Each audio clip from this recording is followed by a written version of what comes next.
కోపం మనిషిని ఎలా ఎంతలా దిగజారుస్తుందో భగవద్గీతలోని ఈ శ్లోకం చదివి తెలుసుకుందాం. శ్రీకృష్ణ భగవానుడి జన్మదినం సందర్భంగా దేశవ్యాప్తంగా శ్రీకృష్ణ జన్మాష్టమి వేడుకలను ఘనంగా జరుపుకుంటున్నారు.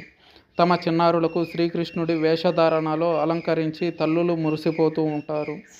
బాలకృష్ణుడు ఎలా ఉన్నాడో అలానే తమ చిన్నారులు ఉన్నారని ముద్దాడుతూ ఉంటారు. కాగా శ్రీకృష్ణ భగవానుడు అర్జునుడి ద్వారా లోకానికి గీతను ఉపదేశించారు.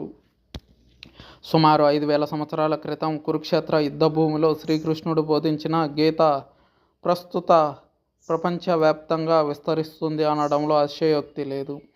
700 శ్లోకాలను పూర్తిగా పఠిస్తే వారు జీవితంలో ఎలాంటి సమస్యలు వచ్చినా సులభంగా ఛేదించగలరు. భగవద్గీత పరిచయం లేని పుస్తకం ఇది. ఒక మనిషి ఎలా ధర్మబద్ధంగా నడుచుకోవాలి, సంతృప్తికరమైన జీవితాన్ని ఎలా గడపాలి అనేది నేర్పిస్తుంది. యుద్ధం గురించి పాఠాలు అయినా, కుటుంబ సంబంధాల గురించి అయినా భగవద్గీతలో అనేక శ్లోకాలు ఉన్నాయి. ఇవి మనిషి జీవితాన్ని మెరుగుపరుచుకునేందుకు ఎంతగానో సహాయపడతాయి.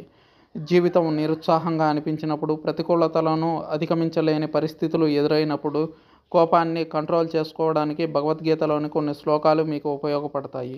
భగవద్గీతలోని ఈ 6 శ్లోకాలు నిత్యం పఠించడం వల్ల మీలోని ప్రతికూల ఆలోచనలు తొలగిపోతాయి. శ్లోకం: